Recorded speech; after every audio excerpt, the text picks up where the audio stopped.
એ હરિયો હું જ છું. કાઢો બધું. ઓલું પાઘડી બાંધી હતી ને એ ફાળ્યું હતું, એ ફાળ્યું કર્યું ખોલીને નાખો બધું આમાં. ઠાકોરજી કે એમ ન કરાય, તમને થોડીક સોનામોર આપો. આ બધું મારે તો અવાજ નહીં, નાખો બધુંય. મનમાં કે મારે તો આખી જિંદગીની શાંતિ, હવે ચોરી કરવી જ નહીં પડે કે. બધું નાખ્યું, એક વીંટી નો નીકળી. રૂક્ષ્મણીજીને કે નાખો. દેવા તો આવ્યા હતા પણ આમ આટલું તો રહેવા દો, આ રહેવા દો, આ બધું કાઢો. હવે વીંટી નીકળે નહીં. ઠાકોરજી કે આ વીંટી નહીં નીકળે.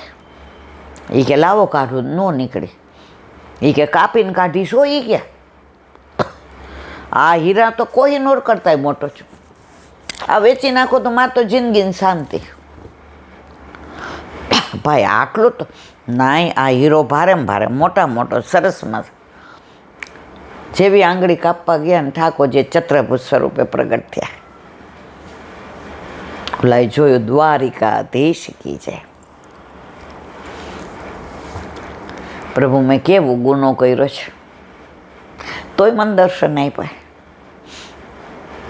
તું તારા માટે કરસ, તું ભૂખ્યાને અન્ન ખવડાવસ, અને જેની પાસે વધુ છે એની પાસે લઈને દેસ. તું કોઈ મધ્યમ કુટુંબવાળાને ત્યાં ચોરી કરવા ગયો? તે ગમે એને લૂંટા, જોઈને લૂંટસ. માગ માગ. એ કે આપ મળી ગયા ના માગ. કે માગવાનું કયો છો તો એ માગો. જે સ્ત્રી સાથે મેં લગ્ન કર્યા છે ને એની આડીથી આપે દર્શન આપ્યા. એને નિયમ હતો કે હું એવા હારે પરણીશ કે રોજ 1000 બ્રાહ્મણને પ્રસાદ લેવડાવે.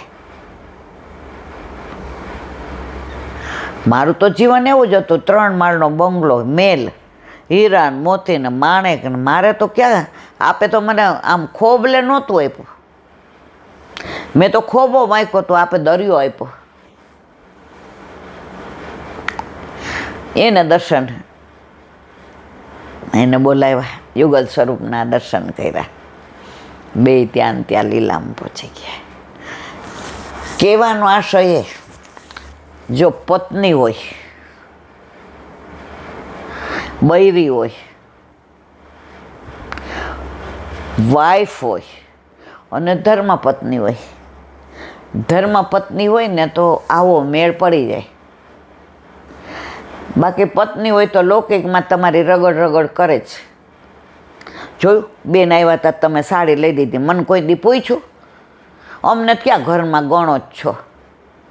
બાને પૈસા મોકલાવાના એટલે મોકલાવાના. ત્યાં કેટલી જમીન છે, કોઈ દી હિસાબ પૂછ્યો છે? આ પત્ની અને બૈરી ઝઘડો કરવા માટે તૈયાર જ હોય. વાઈફ એવરી ટાઈમ કોરલ, ઝઘડા માટે તૈયાર. તો નસીબ હોય, વલ્લભની કૃપા હોય, એને ધર્મપત્ની મળે કે પતિને ધર્મ તરફ વાળે. એ માહોલ એવું ઊભું કરે, વાત એવી કરે, ઘરમાં એ રીતનું વાતાવરણ ઊભું કરે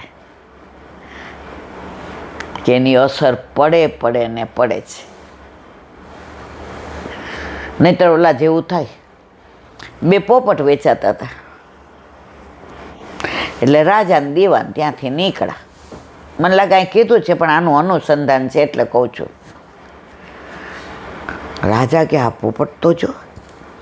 બોલાને પૂછ્યું શું ભાવ? એ કે આના 1 લાખ રૂપિયા, આના 10 રૂપિયા. એ કે હે? 2 હરખા છે, પિંજરાય હરખા છે. એ કે એ નહીં, મારે તો જે આના 1 લાખ ને આના 10. રાજા કે આપણે 1 લાખ વાળો. દીવાન કે આપણે 10 વાળો. 2 લઈને ગયા ઘરે. સવારે રાજા ઉઠ્યા એટલે તરત પોપટે કીધું, જય શ્રી કૃષ્ણ રાજા સાહેબ. અરે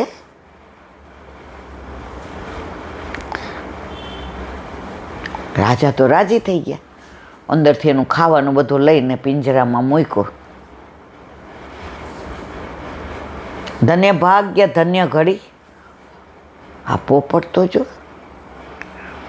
જે રાજાએ એને પાણી છાંટો નવડાવ્યો,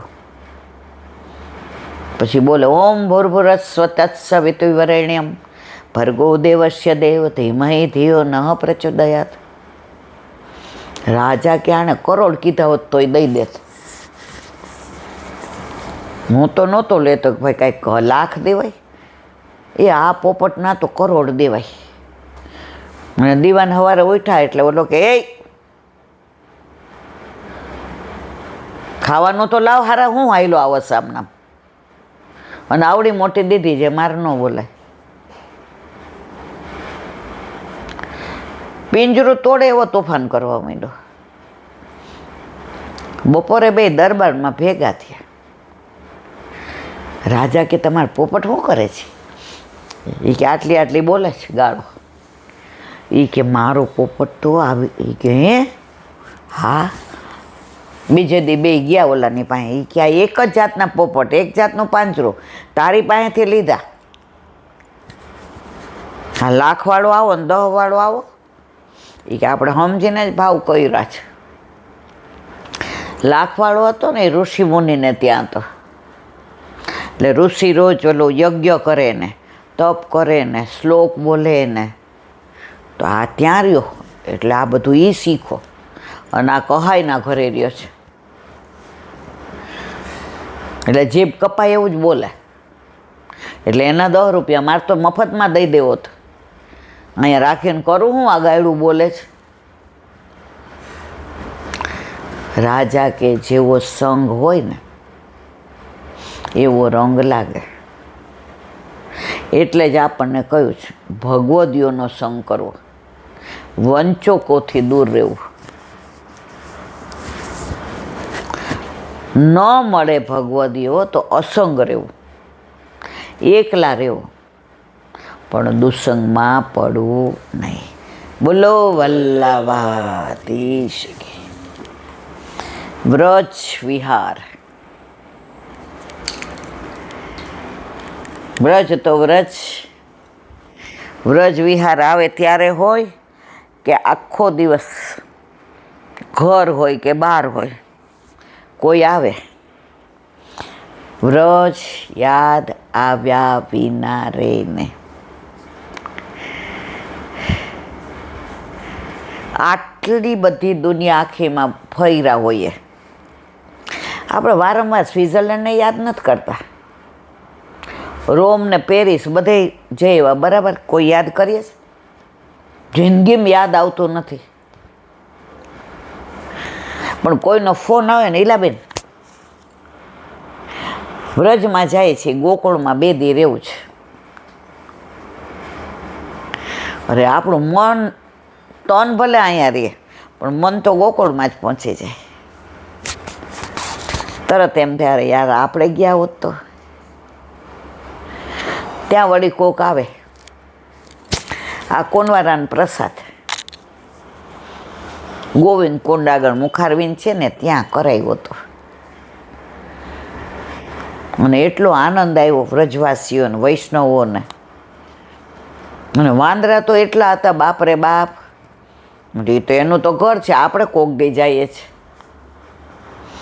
એના ઘરે એ તો હોય જ ને.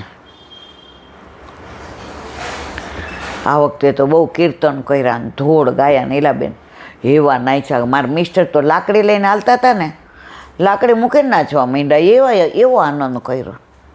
વળી મન ત્યાં પહોંચી જાય, ગોવિંદ કુંડના મુખારવિંદ. હા હા. તો વ્રજ વિહાર. નવનીત પ્રિય શાસ્ત્રીને ભગવત સ્મરણ. બરસાના આપણે ગઈકાલે મહાપ્રભુજીના બેઠકજી ગૈરેવનમાં એનું અજગર ને શિષ્યોની વલ્લભે કેવી રીતે ઉદ્ધાર કર્યો, 2 વાર વિચાર કર્યો, પછી જળ છાંટ્યો. હવે આગળ વ્રજનો જીવ હોવાથી વ્રજમાં જ સુખ દુઃખ ભોગવા. કોણે? પેલા અજગરે. શ્રી મહાપ્રભુજી સર્વસમર્થ વસ્તુતઃ કૃષ્ણ છતાં ક્ષણભર વિચારમગ્ન મૌન રહીને આપે ગુરુપદની ગંભીર જવાબદારીનું ભાન કરાવ્યું. ગુરુ થાવું સહેલું નથી. પોતાના સેવકોનો ઉદ્ધાર કરી શકે એવા ગુરુ હોય તો તમારે શરણે આવ્યા પછી તમારા ઉદ્ધારની ચિંતા નહીં. ગુરુનું લક્ષણ પોતે સ્પષ્ટ બતાવ્યું. વલ્લભે ગુરુના લક્ષણ બતાવ્યા છે કે આવું હોય એને જ ગુરુ કરાય. આ ગમે ત્યાં ઊભા ન રહી જવાય.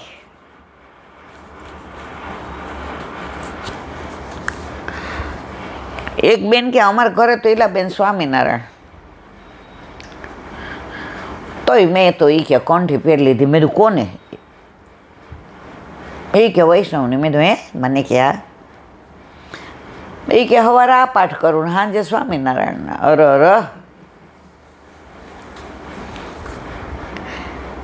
અમારા વાલા આ જેને એનો મહાત્મા નથી ખબર ને, આજે હું અહીંયા બેઠી છું, હવે નીચે સાપ છે મને ખબર નથી, કેવી આરામથી બેઠી છું, બોલું છું. હમણાં તમે એ સાપ આમ દોડાદોડ કરીને ચીસા ચીસને આખું ગામ ભેગું કરો. મહાત્મા સમજો અરર સાપ તો કઈડે. તો જ્યાં સુધી મહાત્મા નથી ખબર ને ત્યાં સુધી જ આ બધું કરીએ આપણે. મહાત્મા સમજ્યા વિના કાંઈ ન કરાય. એટલે વલ્લભે અહીંયા સ્પષ્ટ, આ ઓથેન્ટિક બુક છે અને મારી નથી. કૃષ્ણ સેવા પરમ વીક્ષ્ય દંબાબી રહિતમ નરમ શ્રી ભાગવત તત્વજ્ઞમ ભજે જજ્ઞા સુરાદરાત. અર્થાત જે કૃષ્ણ સેવા પરાયણ હોય, સતત સેવાથી બહારનું આવતા હોય, ઠાકોરજીમાં જ રૈચા પૈચા રહેતા હોય, ઠાકોરજીના તત્સુખનો વિચાર કરતા હોય, દંભ વગેરેથી રહિત હોય, શ્રી ભાગવત તત્વજ્ઞ હોય, ભાગવતના બધા અર્થ જાણતા હોય, એમાં એ તત્વને જાણતા હોય, પુરુષ હોય, ચોખ્ખું લખ્યું છે નરમ, તેના શરણે જઈને ભગવાન શ્રી કૃષ્ણની સેવા કરવી. ગમે એવા ઓલા ભાઈજી ફાઈજી જેવા પાસે ન જવાય. ગુરુ અને શિષ્ય બંનેની કરવાની છે કૃષ્ણ સેવા.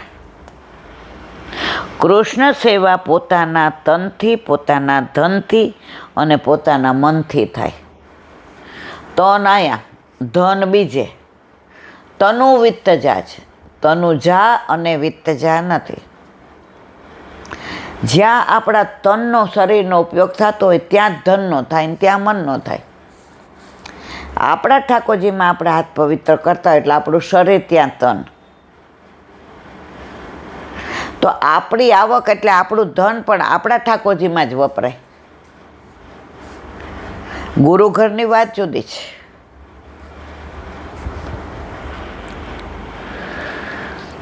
તન, ધન અને મનનો વિનિયોગ કૃષ્ણ માટે થવો જરૂરી છે. સમર્થ હરિરાયજી તો ખૂબ દીનતાથી આવા લક્ષણો પોતાનામાં ન હોવાનું કહીને પોતાને વંશજોને ગુરુ દ્વાર કહે છે. ગુરુ તો મહાપ્રભુજી અને ગુસાઈજી છે. સ્પષ્ટ કે છે હરિરાયજી, અમે તો બધા ગુરુ દ્વાર છીએ. આપણા બધાના ગુરુ તો મહાપ્રભુજી ને ગુસાઈજી છે.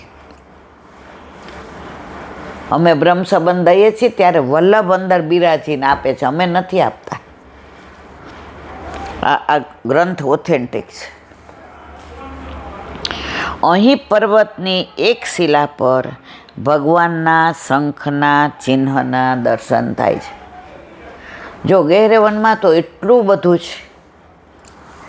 આપણે ખાલી ઉપર ઉપરનું જ જોયું, દાનગઢ ને માનગઢ ને વિલાસગઢ ને મોરકુટી ને ઓલા વપુ એક પ્રાણ ને હિંડોળા ને લાડલીજીનું નવું બનાવેલું મંદિર ને બાર મહાદેવ ને ઘણું બધું છે. વ્રજમાં અંદર ઘણું બધું છે, પણ આપણું સામર્થ્ય કેટલું? આપણે બધા કૂવાને દેડકા, કૂવાને જ સમજી લઈએ કે બધું બરાબર છે.